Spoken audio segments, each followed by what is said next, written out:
হয়। এই দুঃখ কষ্ট বিপদ আমাদের কোমরকে সোজা করে, আমাদের পায়ের মাটিকে শক্ত করে। চিল্লায় বলেন ঠিক কিনা?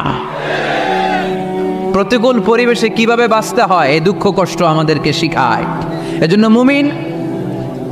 মুমিন বান্দার বৈশিষ্ট্য হচ্ছে দুঃখ কষ্ট বেদনা জ্বালা এগুলোতে সে আপসেট হয় না, সে হাল ছেড়ে দেয় না, সে ভরসা রাখে একজনের উপর। চিল্লায় বলতে হবে তিনি কে? কারণ মুমিন জানে রাত্রি যত গভীর হয় অন্ধকার তমানিসা ভেদ করে সুবহে সাদিক হয়।